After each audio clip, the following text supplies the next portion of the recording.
It's Thursday. You know what that means. Another episode of Stripes and Pints.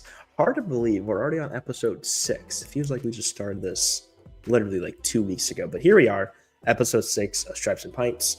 Christian McGon joined alongside Beckett Wiswell. We got a lot to talk about today. A lot of stuff happened this past week. We got Europa games going on right now. So we got a lot to dive in. So to start off, we are going to look at the Serie A title race. Pretty much nothing new. We knew, that it's a two-team race now, essentially, between Inter and Napoli. Atlanta took themselves out with 3 consecutive losses that really hurt them. But as the season goes on, you're going to see a lot of these teams below, like Roma, Lazio, they're going to be fighting for some European spots for next year's competitions, Beckett. Yeah, I think that's kind of going to have to be the focus because right now, when we're looking about the title race, really nothing matters if Inter and Napoli just go and both, they both do the same thing. Nothing changes. So we're kind of just waiting for, and one of those teams to slip up and the other one not slip up with them, like we saw last week. But yeah, it should be interesting to kind of see who makes those pushes for those European spots. Atalanta should be secure in that. But, you talked about the poor form. They can't seem to win in those 6 weeks since we started. So. Yeah, I think we cursed them. That's definitely a possibility.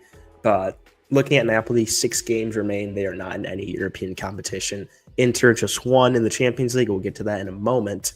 But that means they have extra games. I think right now they have 9 total games left. And that could expand up to 11 if they win the Supercoppa Italia semifinal against AC and then the Champions League against Barcelona. So it's going to be a tough stretch for them. Let's see if they can hold on. Now, next, we're going to move on to our Fulham segment. This is the team we've been covering ever since we started. We picked a random team. Happened to get Fulham. Tough loss. 1-0 loss to Bournemouth. You conceded in the first minute. That's always, never a good sign. But 7 shots on target, 0 goals. Tough for the lads. Yeah, it's a tough spot, and that's a big game too, right? As you're fighting for right now, at least it looks around 7th, 8th place would be Conference League qualification, and I think that drops Fulham to 8th, Bournemouth up to 7th, or maybe 8th and 9th. So that was a big game for both teams, and losing it in the first minute and then not being able to do anything for the next 89 is that's a rough one. Sounds like Fulham to me. You can beat Liverpool at home, but then lose to Bournemouth. It's like, okay, cool. Next Sunday actually, play Chelsea at home. Chelsea, they've been struggling. They're playing right now in the Europa Conference against Warsaw. So they'll come off a couple of games too. Let's see how that game goes. Easter Sunday, exactly. Now, the main topic we have, Champions League. This is, I think, our bread and butter. I think this is what makes the soccer talk so engaging and so much fun. We had a lot of drama in the quarterfinals, a ton of drama. And we predicted our brackets. We did not predict Real Madrid to crash out to Arsenal. What happened in this fixture, in this quarterfinals between these two teams? Where do we even start with? It's just, I haven't seen Madrid play like this in a while. They just got destroyed. Yeah, and I think the first big thing that strikes out is obviously only 1 goal is not going to get it done, but giving up 5 and 2 just that doesn't feel like Madrid, and I think that's what the majority of the conversation is going to be. As you're looking at them as they look towards the summer and what decisions they have to make, is obviously some change needs to happen because for some teams they look at that 5-1 and it's Arsenal, whatever it is, what it is, but that's not the mindset for Madrid. That's an unacceptable way to go out if you're them. And yeah, I think the big thing we thought, look, it was going to always be hard coming down 3-0. That's never going to be easy. But obviously what looked like to be the hard part was that even if they could score 3 goals, which obviously they didn't, there was no belief that they were going to keep Arsenal from scoring themselves. And it seemed they got lucky that it was only 2. But yeah, that's a tough way for them to go out. And they got some stuff to think about as they still have some stuff to play for. That I guess that's the bright spot for them. They do. They got the Copa del Rey against Barcelona. They play in the final, I want to say, next week, and then they are second in La Liga. but the manager for Real Madrid, Carlo Ancelotti, it looks like he's going to be the team after the Copa del Rey final next week. You can just tell with the team that they have right now, there's a lot of ego. We talked about it last week too. You can't have three ball dominant forwards in your team with Vinny, Mbappe, Rodrigo, then Bellingham too, who plays the center attacking role. But that's just like they're all trying to be the star, and that's just not going to work when you have a bunch of egos going at each other. Yeah, I mean, obviously that was going to be the question mark coming into the year was how are they going to fit, but I don't think you could have predicted that all of them got worse. You could, I mean, right? Like Bellingham was on a ridiculous tear. It felt like he was scoring every game last year. Mbappe, we know what he is. He's still great. And then, I mean, Rodrigo and Vinny have kind of fell off the face of the earth for them this year. So you know how talented all four of those are. And I'm not a coach. I don't know what the solution is. I don't know if they need a different tactic. They need movement. If one of them's just got to get out of there and make some space for someone to create for them. But yeah, they clearly the chemistry there and something is not working up front for them to. I mean, one goal from those four just seems ridiculous. Like that didn't seem like that was possible. So a lot, you cover a lot of things, which is good. First off, the one goal they had was from Vinny, and it was an error by the Arsenal defense. The goalie or the defender, he hesitated on the pass, and Vinny came up and stole it and shot it on the open net.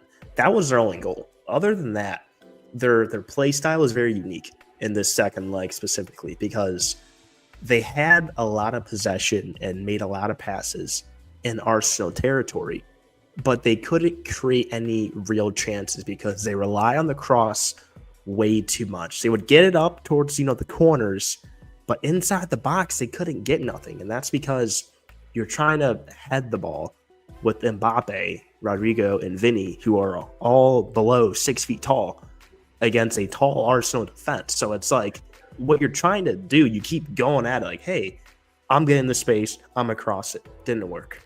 Let's do it again. Let's do it again. Let's do it again. And it's not working, and they don't change a thing about it. That's what struck me in that second leg. Yeah, I mean that's kind of what it felt like watching Berhalter for years. It was just put the ball in the box. Someone will win a header, and maybe we'll score. I don't know how. If that's not what happens, then we're not scoring. That's the mindset.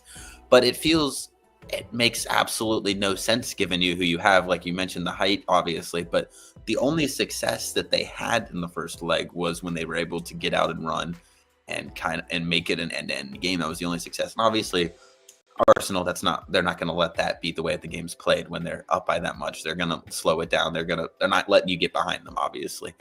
But when you're forcing that game to kind of slow down a little bit, you're taking away a lot of the advantages that you have from all of those front pieces, and really you're almost making them work more as a team than maybe they're as comfortable with something. But because you see with Arsenal, right, you could see they were able to create those opportunities. Now it ended up being Declan Rice free kicks in the first game, but they were able to create those opportunities through their passing, through just understanding of where everyone is, even when it's you're playing in a short little small area, right? When everyone's back there, when you've got 20 people by the box, it is hard to find enough space to score. But when you're coming in a game like that, that is what you're going to have to be able to do with that in some capacity. But I definitely agree that the strategy they took was not one that was going to net them 3 goals, let alone multiple. Exactly. And you talked about, the passing. That's what, gets teams going. So those great team goals. And Arsenal had 2 great team goals in that second leg, in the second half, rather. Also, with Real Madrid, this whole comeback thing, they really tried their best all around to get the fans engaged by closing the roof. I mean, Rodrigo's dad was outside the Bernabeu at 3:43 in the morning making Instagram posts. Like, you would have thought that these players were like going to war and wouldn't like come back. Just the way how they were being brought up and like all these like ritual things that they're doing just to get smacked at home again. It's like, all this for what? For what? An embarrassing loss in the Champions League, and now you guys are crashing out of what seems to be, I mean, a lot of these tournaments, you're second in La Liga, you got a tough matchup in the Copa del Rey against Barcelona. What was looking to be a potential treble is now looking to be empty-handed. Yeah, I mean, and it's hard to say when you're not in the locker room to understand the mindset of what those players are, doing. But you got to wonder, right? When you look at these other ties that we'll talk about, the team that was down coming in all put up good performances and gave themselves a chance, right? Look, it was never going to be easy for Dortmund, but they gave themselves a chance. They gave themselves an opportunity, and that's the one thing Madrid never did. There was never, I mean, it really was never a chance for them to put themselves to make it a competitive game. And again, we don't know what they're thinking, but it's like they came to this like, how we lost, whatever, move on. It doesn't, that's what it feels like from an outside perspective. And that's obviously, no competitor is okay with just losing and throwing in the white flag, but it definitely feels like it maybe mattered a little bit less to them specifically than some of those other teams. And looking in that first half, Real Madrid, they had, I think, 5 or 6 total shots, and 5 of them came from outside the box. So it shows you that when they can't get their stuff going, they start panicking. Then they start taking all these shots from whatever they can. And that's what happened. They just were simply uncomfortable because of Arsenal. Great game plan and tactics by Mikel Arteta. You got to give him credit. Declan Rice, back-to-back man of the matches against Real Madrid. Overall, he's got to give him credit. They played better than Real Madrid, and they will play PSG in the semifinals. We're going to shift gears to the other game on Wednesday. It may have been, a little bit overshadowed by the whole comeback scenario with Madrid and Arsenal. But Inter and Bayern, they draw in the second leg, but Inter advances 4-3 on aggregate. It's very, very interesting because I couldn't really watch this game until late when I realized, okay, Madrid, they're not gonna go through. Turned in, watch Inter. They are one solid team, man. Yeah, I think that's kind of the reverse of what we're talking about with Madrid, is that when you watch some of the team goals that they're able to put together, they know where each other are. And I mean, you got that guy up there, Lautaro, has just been incredible for them. I mean, there's very few people that can finish at the capacity that he is able to. And it is a pleasure to get to watch him. And, we get to watch him at least 2 more games. So we'll see. All 4 of these goals scored in this game came in the second half. But for Inter, both of theirs came off corners. Like the set pieces are getting things done for Internazionale. Very interesting. They lose the possession battle 63-37 as well. But yeah, they still draw. I think that stat right there kind of just sums up Inter, honestly. They'll find a way how to do it. They just always find a way. Yeah, they're going to take advantage of what you give them. And that they find a way to win games. They've been doing it all year in Serie A. They're doing it here again. And, I know we both felt pretty confident picking Barcelona, I know. But, man, they do look very good. And, we could see. But I know you picked Bayern. What was the big thing that you saw in these 2 games that was the difference that maybe you didn't expect? Simply didn't get done at home. If you play at home against, with your home crowd, if you're Bayern, and then you concede a late goal. You scored first, like the 80th minute, and then you concede moments after. That's just demoralizing. And then you got to travel in the second leg and play away, and now you have the opponent's crowd after you and everything. They simply just didn't get it done. It's very crucial for these teams to have good starts, especially if you host the first leg, which happened to Bayern. They hosted in the first leg. They simply just didn't get it done. You got to give credit to Inter. Inter is a good team, but Bayern, they've been struggling all year long under Vincent Kompany, and it showed in this series. Yeah, I mean, and you mentioned the quick response from Inter, and we had it again in this, right? Bayern score 1 to even up the aggregate, and then Inter just fires 2 off in a row, and all of a sudden you're like, shoot, okay, now we need 2, and the game gets a little harder. Is this Harry Kane effect? Is that anything to do with this, or do you think he's free from blame for this one? Like I said, I couldn't really watch this game. He did score. It was I think it was a team effort, but he was, I remember, inside the box, kind of just stalling. They made a move, and I think he shot it through the defender's leg and it hit the back post. So he did score, but I mean, I can't really comment on it because I couldn't watch it. I was stuck watching the Madrid game. But I know in the first game, he had a pretty bad miss from what Luke was telling us. So Yeah. I mean, you can't put the blame, but they are No, also just there's no blame for one guy, but there there, could be. I Not mean, in this case. Not yeah, in this yeah. case. You can see a shocker from the front, or your goalie's terrible, but I'm just, Oh, no, no. he might be cursed. You never know. There could be something to it. If they go trophyless this year again, which I don't think will happen, that will be Yeah, there's no way. insane because it happened last year. They got this amazing team. They bring Harry Kane in, and then they go trophyless. It's like, are you serious? Now that shows he's cursed. But like I said, I don't think they'll go trophyless this year. They'll definitely. I believe they'll win the Bundesliga, and he'll get his first career trophy at 30 something. It's kind of sad. It is kind of sad. What else is sad too? What happened to Barcelona in the second leg? Because I was very, very surprised. We talked about it last week. Bayern didn't play a bad game against Barcelona. It's just that front three of Rafinha, Lewandowski, Lamine Yamal, they're just so good. And Barcelona is a good team. Things change here in Dortmund. You look at Guirassy, the striker for Dortmund. He put up a hat trick.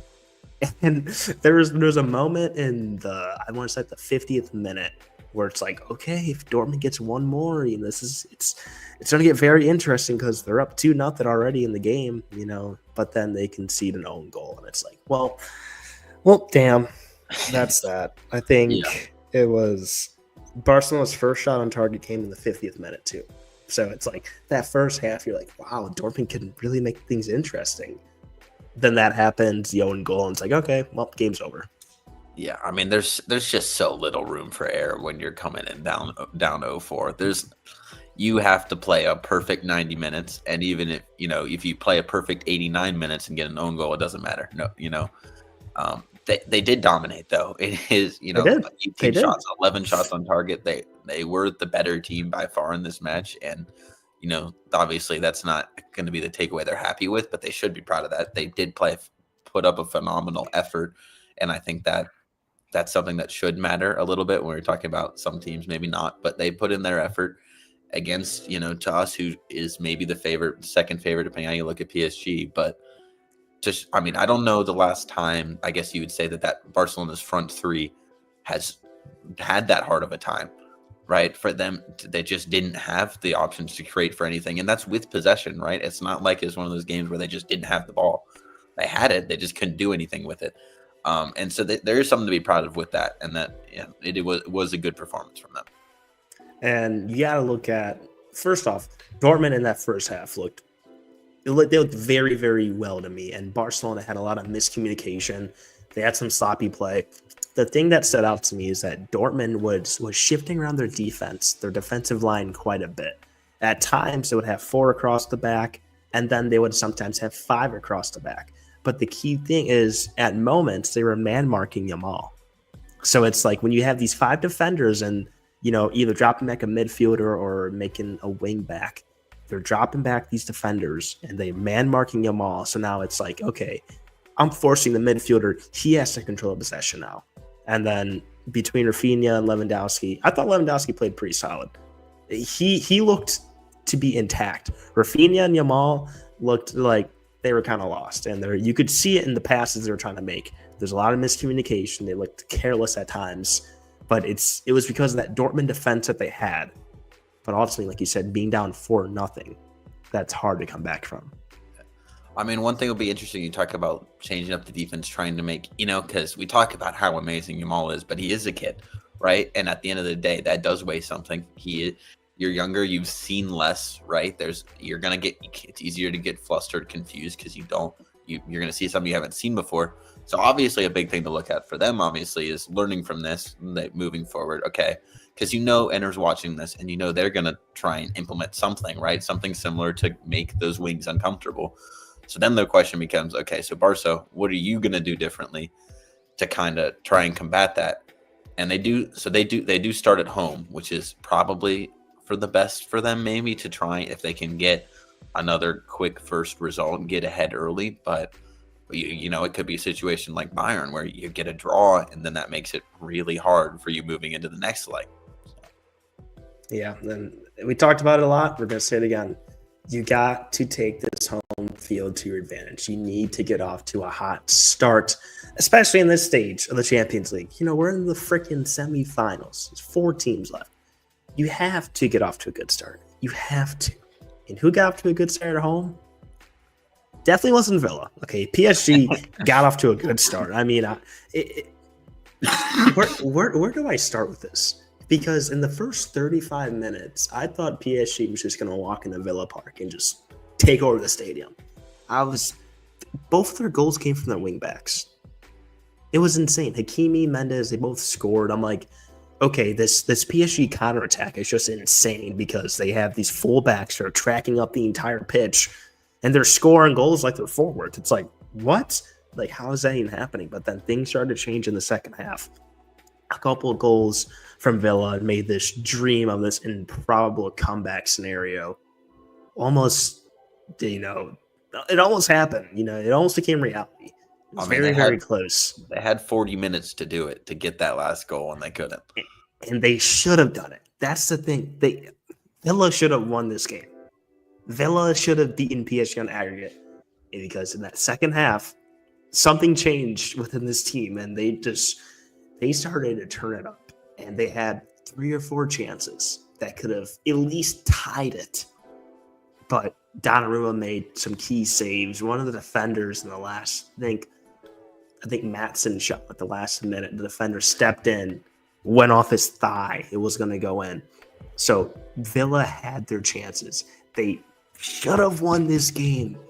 But PSG took it from them.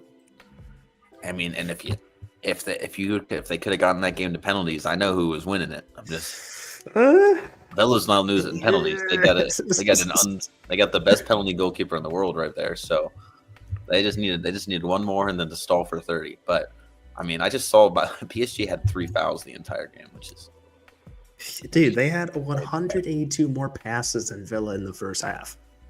They were toying with them, honestly. And then they just relapse and focus. Like the second half, you're like, all right, what's this team I'm looking at right now? This ain't PSG. This is Paris FC. Yeah. And I will say the one thing to take from that is I don't think that's how they're going to look when we see them walk out next week against Arsenal. I don't think that first half is more like what you're going to see. They're not going to come in with a mental lapse like that again.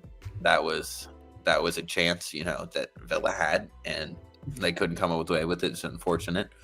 But now we get what is an awesome Final Four. Set up one team from 4 different leagues, right? Just leaving out Germany. But we made the Farmers League. We got the 4 best teams. You can't say Farmers League and then not mention PSG. they already won the league. And there's a month left in the season. You got the team that probably is going to win, the 3 of the biggest leagues, and then Arsenal. But they'll get second. There's something to that, I guess. They'll be top 2. But with Villa, I want to mention one point. In the beginning of the game, they accidentally played the Europa League anthem instead of the Champions League anthem. And you could see it on the players' faces. They're all laughing. But Rashford, man, he's used to the Europa League. Oh, once he heard that anthem, he turned it up. Listen, this is the key point I want to make. Rashford came off in the 65th minute. I think he should have stayed on the entire game. Rashford was playing very, very well against PSG. And it comes down to this. If you're Villa, you have Ali Watkins. He leads your team in goals scored, correct? I believe so. If he does.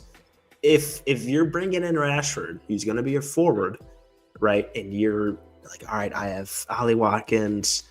All right, let's bring in Rashford on loan. And then Rashford ends up being the starter.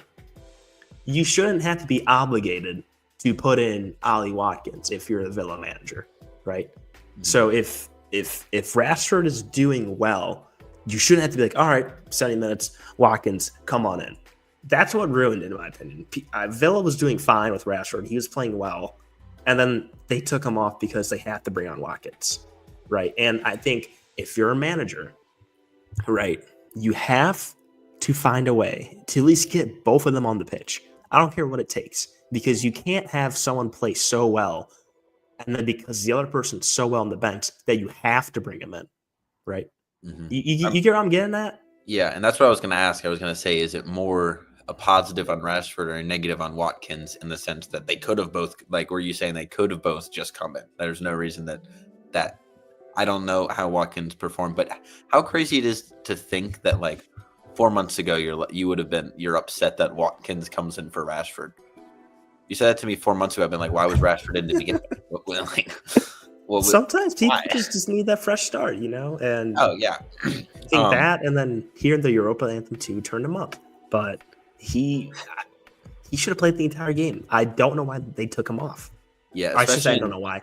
I don't agree that they took him off. yeah, especially when you need goals, right? That it doesn't seem all that far fetched to just keep them both in, right? You're down, you gotta create something, and those are probably your regardless of how Rashford is playing, those still might be two of your best chances to create a goal, even when he is in terrible form.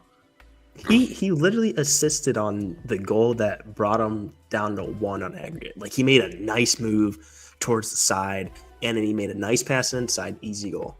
Like, and then on one of the Villa misses, he crossed it in, beautiful cross. I mean, it was beautiful, and the dude just missed it, it's very unfortunate.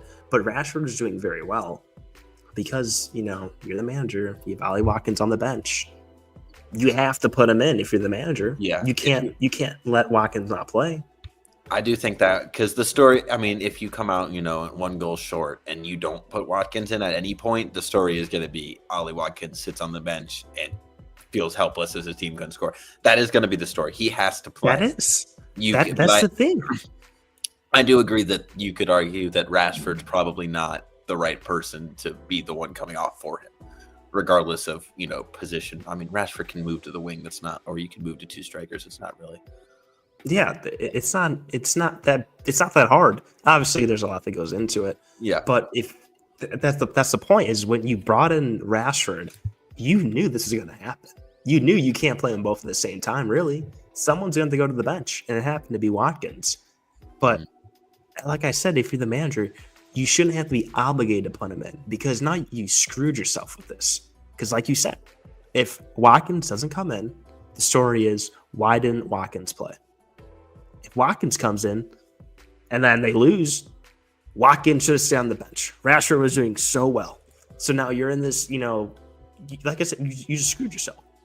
No matter what you do, there's going to be someone that goes against you and say, you know what? That decision you made was wrong. You suck. You need to be fired. Blah, blah, blah. And I mean, I'd have to look at it more closely. I imagine since Watkins came back, that's probably how they've been managing it. Probably just has been. He just gets subbed in for Rashford, and the 60-something minute is probably how they've done it. But you have to be able to adapt to the situation. I'm sure there were games where Rashford, like, there's no reason not to take him out. He's not doing anything, whatever. No one's going to question it. But you got to be able to adapt to a position where he is playing that well, right? If he is maybe one of your best players, he can't come out in that situation, and that's what he's going to have to look back on. I'm sure he's probably feels better looking back on that than if he had to look back on just being like, oh, I didn't put Watkins in the game, right? Exactly. He's probably feels better about it this way, but yeah, you're gonna have to look at it and make and question. But in general, it felt like they could have and should have gotten a goal regardless. But should have, could have, would have. That's the game of soccer for you right there. Luckily, I'm grateful I'm not a soccer manager, because they're Ancelotti. They're leaving left and right. Some are here, some are going. They get whooped at their own place, and they say, and I'm leaving. But the smoke of Ancelotti to Brazil national team is definitely heating up. I did see something. Jurgen Klopp can come out of retirement and coach Real Madrid, and I don't want that to happen. Please. I don't want that to happen. But that's enough right there. We're gonna go into our fun segment. We didn't have a Sporkle in time. Nothing really stood out, so we're gonna talk about how did we come to soccer. I think that's a good question. Now I'll let you start, Beckett. Yeah, I mean, I growing up, I played soccer, right? I played baseball, basketball, soccer. And I quit when I was probably around 11 or so. As a kid, my interest in soccer outside of playing it was pretty much just root for Messi. That's pretty much all it was. It was my brother would root for Madrid, and I'd be like, okay, cool, I'll root for Barca. It was really whatever.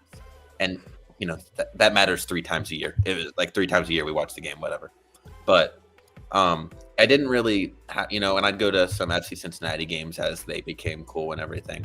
But it really, when I got to college, my roommate Luke, who was our guest last week, is a huge soccer guy. He played in high school. He loves it. Huge Chelsea fan.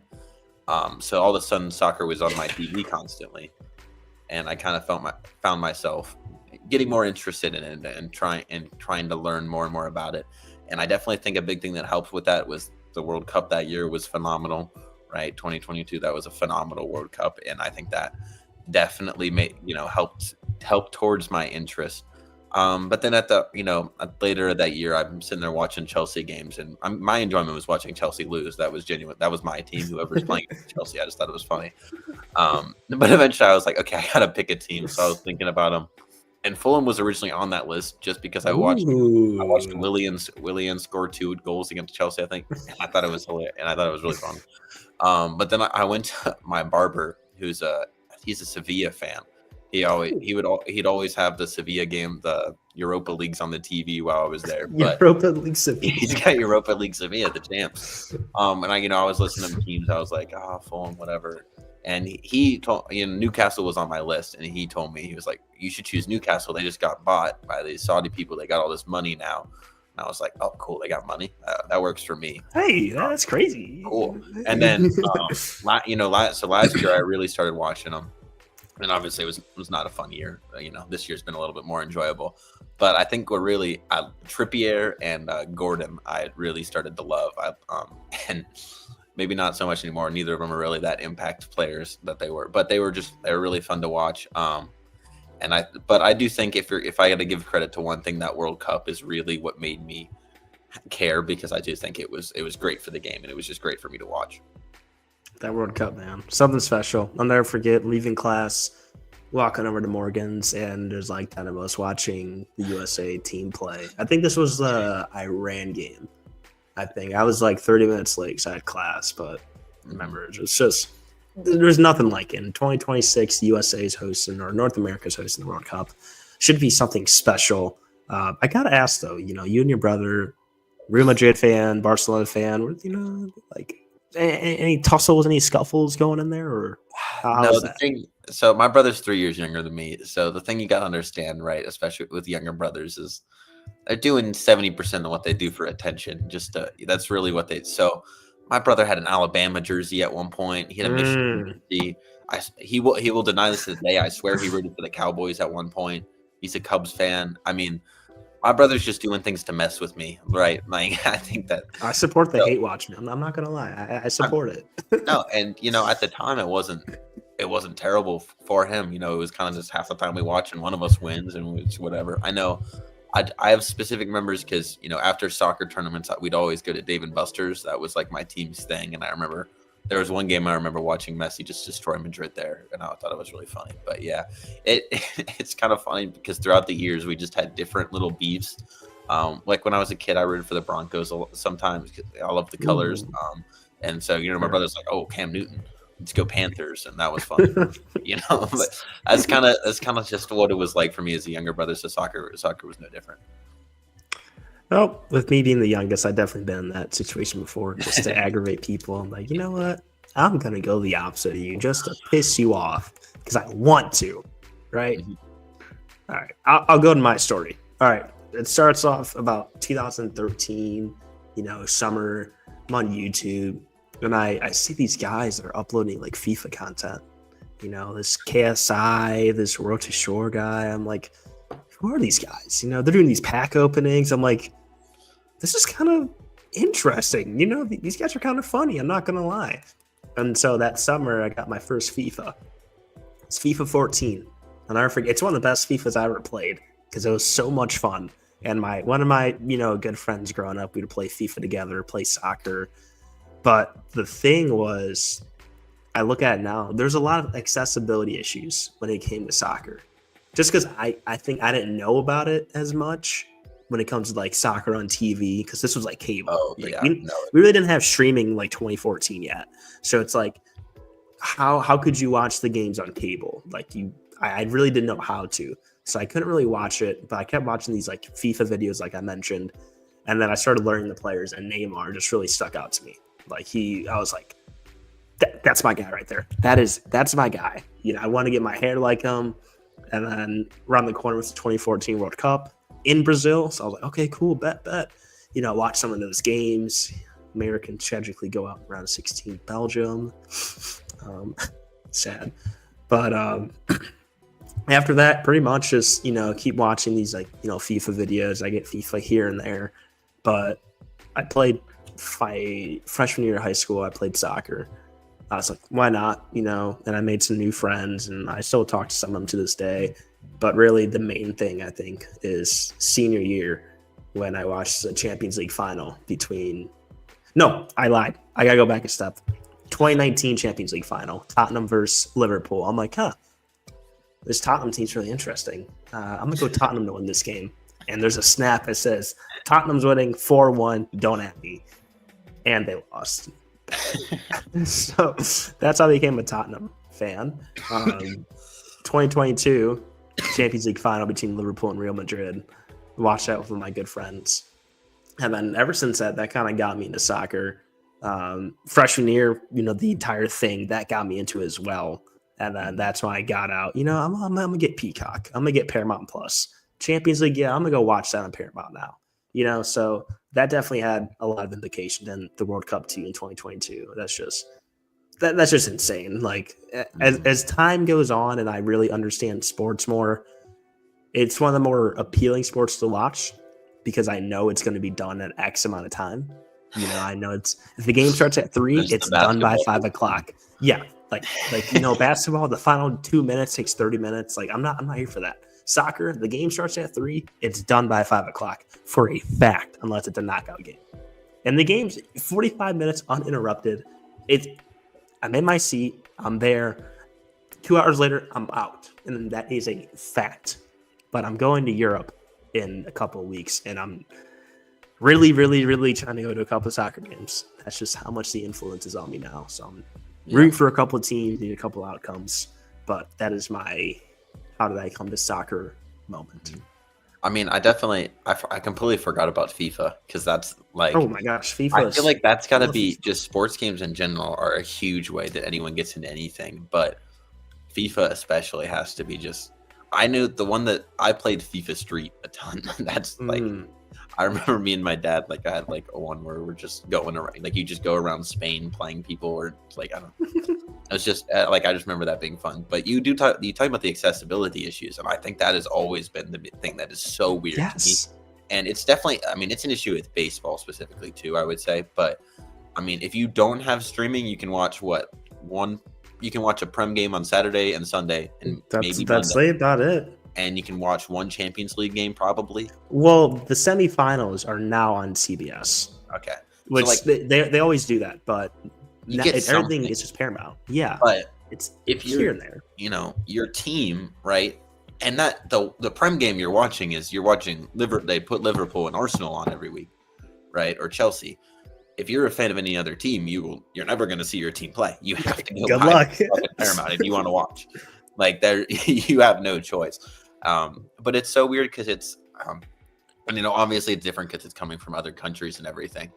But it's the same way for me with like when I get, when I scrolling through Twitter and something happens in the baseball game, the MLB posts it just like that. I can watch the video instantly. Soccer, I'm like hunting down for the video that's not copyrighted in my country. Like always have the Arabic commentators. It's like it is an extra amount of effort that I feel like I have to go through to get the information and to do anything. But now that I've done it, I do. And now I have Peacock, so like I have the ability to watch it. And I will say the other hard thing is that I'm not an early morning person.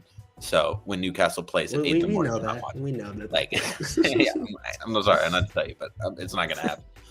But it is, it's been enjoyable for me to learn a new sport because I feel like consistently, I've paid attention to baseball, basketball, football pretty much my whole life. Like, so it's been fun for me to, doing Stripes and Pints is just another way for me to have to put more focus into it and care a little bit more. But all credit for this goes to Messi. If he doesn't got the notebook. If Messi doesn't win the World Cup, who knows what happens. But he created the greatest movie of all time, and so now I'm here. Look at that. What a quote, man. You should be like an inspirational figure. It's great. Banger quote right there. But going back to FIFA real quick, that's what made it so much fun is because where I grew up, like no one really played soccer. Like we knew what it was, just no one played it. And same with my siblings, since no one played it, we didn't know what we were doing. So that's what made it so much fun. Was like we didn't know how to play, and it's just like, oh, I'm pressing all these random buttons, and you finally learn. Then you win some games, you talk some smack. Now the games get heated. It's like, oh, you suck, and the arguments start breaking out. That's what made it fun. And also, I remember I would see ads like, oh, El Clasico, don't forget to watch. And I'm like, I'm on cable. Where do I watch? Like Fubo.tv/Brazil. Bro, it's like I'm not doing that. Bro. Just it's like I honestly didn't know how to watch the games until now. The distribution's gotten a lot more easier, but it's still difficult because, as you mentioned, if you gotta find a clip, it's gonna be Arabic commentary, and they're saying some interesting things. They're singing, they're dancing. Yeah, but it's funny though. It's funny. I remember that Luke made me follow a goals account, like just that would post every goal, and he's like, but you got to see it in the first 5 minutes. If that goal happened 10 minutes ago, it's been deleted. It doesn't exist anymore. But I think in general, I've grown to have an appreciation for soccer, and I think it's definitely interesting because obviously it's not a big sport in America, but I think it's almost intentional to a point. Like, because I know because I started playing, select soccer when I was like 10 or whatever, right? And I think what I remember is that it is so much more expensive to play soccer in America than any other sport, which makes no sense because you're just paying for a ball. All you need is a ball. But if you want to actually get good at it, you have to go play select, and that is absurdly priced compared to any other sport where, if you're playing baseball or basketball, just play in a team and then go learn it on your own, right? You can go. But soccer is it is very it's weird because it is outpricing a large demographic of America in a weird way for a sport that requires literally just a ball. It is not expensive, it's right, comparatively, whereas you look at hockey, which is one that's not that popular because it does outprice people. You got to buy all these things. And so now soccer, if you also want to be interested, you need the $15 a month for Peacock, another $15 for Paramount. No. I don't know how much these cost. I don't know. It's student plans, man. Peacock is now my Peacock account is $8 a month. Paramount for me is $5 a month. Student plans. That's not bad. But for people that aren't students, good luck. Make sure you know it's student. Like my dad, he's like, yo, what's the Paramount login? I'm like, all right, here you go, man. Log in, watch what you want. I don't care. I'm paying for it. But yeah, that's why soccer. It's there's a lot of talent in the United States. It's just, or I would say, there's a lot of potential talent, especially in how things are changing here in the United States. It's just the club aspect, the team aspect. It's so expensive. If you had stars like Ibrahimovic when he was playing in USA, it was like, I'm not sending my kids to play select because it's too expensive. I can literally go back to Sweden and get it for probably free, That's just the thing that sucks is it's going to be a lot of talent coming in, and it's very expensive, especially for people that can't afford to spend all this money on travel teams and equipment and all this stuff. Yeah, and I think it's something that, as Americans, we always joke about right around World Cups or something. It's like, what if every American played soccer? What would our team look like? And it's, LeBron and goalie, whatever. And obviously those are jokes, right? And they're ridiculous. But there is a point to that. And that you look at a lot of these athletes in America, and they didn't even touch soccer growing up because it wasn't accessible. Their brother has a basketball, and there's a court down the street, so they just go play basketball, right? It's so much more. It's accessible to everybody, and I think, even when I was playing it, I didn't necessarily have an actual interest in the sport in the same capacity I do with other sports, which is a little bit weird, but yeah, I do think it's improving, and hopefully we see that, hosting the World Cup next year does good thing or does huge things for us that should be cool. But we never know. We can't even sell out any games, home games against Mexico. We can't get anybody to go because I don't think anyone knows the Can't get game's 20,000. happening. I genuinely don't think that we know that we're playing. Like the whole country's like, oh, the U.S. just played today. Okay. That's another thing too when it comes down to marketing. Especially, I noticed it with the U.S. Open Cup. That is, I think, between the MLS teams and the USL One. I think I don't know exactly. I had no idea they're playing on Tuesday. Like I had no idea until I saw like a post. It's like I think I was scrolling through Paramount or something. It's like, oh yeah, U.S. Open Cup. Columbus plays at 7:00. I'm like, I did not see any advertisements for this. I saw no posts, nothing. But everything with Prem, European soccer, I'm getting on the notice. I know what's happening. Yeah. That in America, I have no idea. Yeah, I mean, and we can blame ESPN for a whole lot of things, but this one is definitely part of it. I do think they do an active disservice to soccer, and because and that's the problem, right? When I will admit that ESPN and sports media in general has gone down a hill, but growing up, I woke up before school every day and I watched SportsCenter. That was like I'd eat breakfast, get ready, all that stuff while SportsCenter was on. And there was no soccer coverage, right? Like at all, even then. And now I don't like if you ask any of the big sports guys that were watching, you ask Stephen A. Smith to like name a player on Aston Villa. He doesn't know if that's in America or Switzerland. He doesn't know. And that's whatever, but there is no soccer coverage for you to, I mean, I should say there's no soccer coverage, but you have to actively seek it out, which doesn't create new fans. It keeps existing ones. But for me, if I want to see something, I go look up CBS Sports, whatever, Golazo, whatever their their soccer show is. But there's no way you're gonna find that if you're not already a soccer fan. Which is why for me, I genuinely think it took me meeting people like Luke, like our friend Mike, to become interested, because I had someone who could just sit there and just tell me things. Right? They can just sit there and tell me the whole history, and it's easily accessible for me, and that it was easy for me to access. Now I found it interesting, right? So I do think it's cool, and I hope for for the U.S. that they find a way to make it a bigger sport, because it would be awesome, right? I do think when I watch, to me, my favorite U.S. sports event is the World Baseball Classic, because it's a sport that we are really good at, but other teams are also good at it. And that's what's fun to me, right? Not watching us go win the Olympics every year in basketball. Who cares? It would be really cool to watch us actually be a competent fielded team in soccer. That'd be really cool. I don't know if I ever get to see that. I'm done. It's not really looking like it, but it's looking like I might have gray hairs by then. But it'd be cool to see it in my lifetime. And it's definitely an opportunity with the World Cup coming up. I mean, this is a layup. Like, oh wow, we have this cool event happening in North America. Here's an opportunity to make it mainstream here, and will that happen? I have no idea.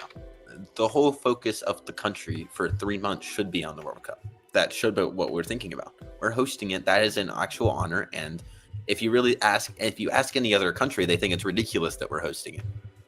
They're like their comedic team. It's better than Qatar, but like, come on, really, America?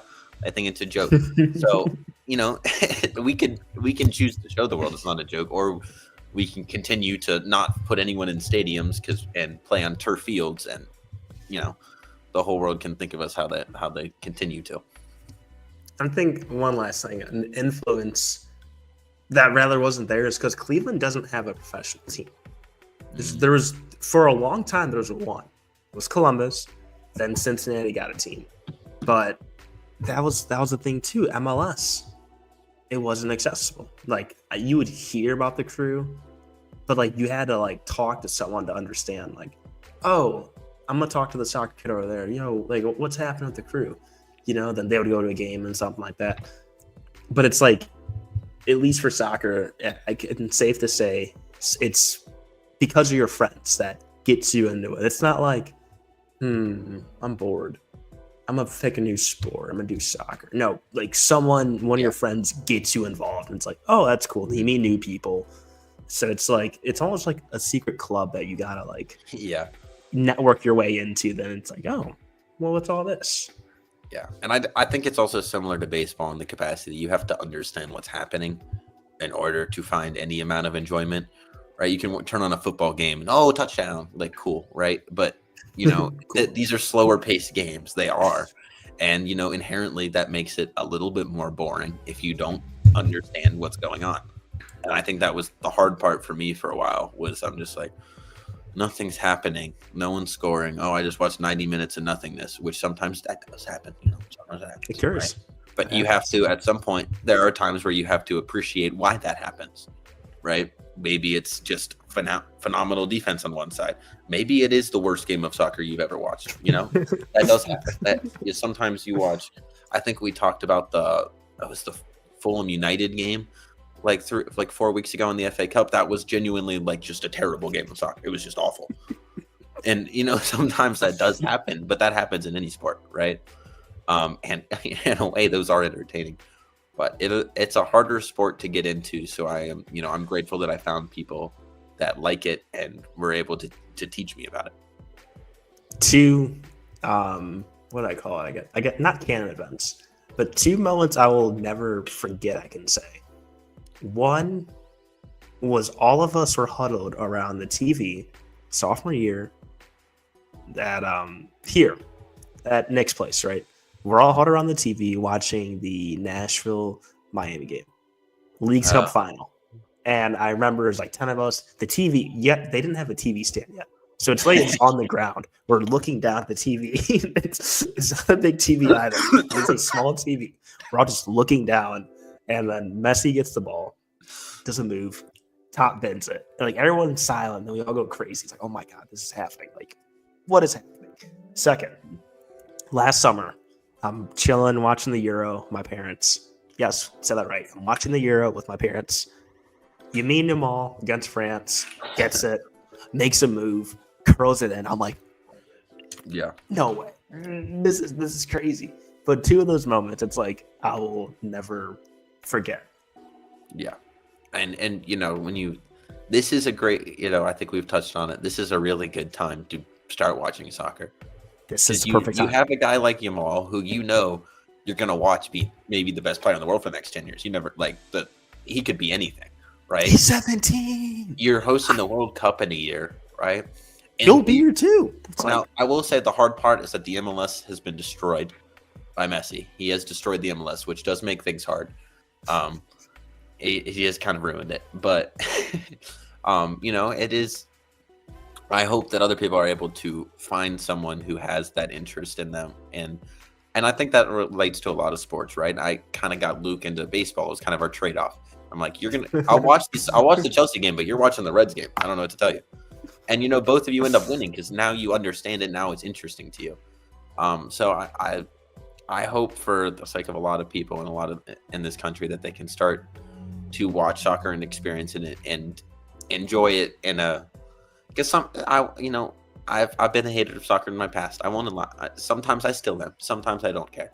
But it happens. It happens. Generally, the Champions League is a great event, and I know a lot of people were historic lovers and just didn't want it to change. I know that's a big thing that you can argue with you want. So far, I have no complaints. Those were 8 of the 10 best teams in the world we just watched, and we got 4 of the 5 best teams in the world, or 6 best, whatever you want to say. And the semifinals, you can't ask for more than that. This is a great time to start watching soccer and enjoy it. This is the chance. World Cup happening next year. Champions League coming down to the semifinals. That is not next week, 2 weeks from now, April 29th and April 30th.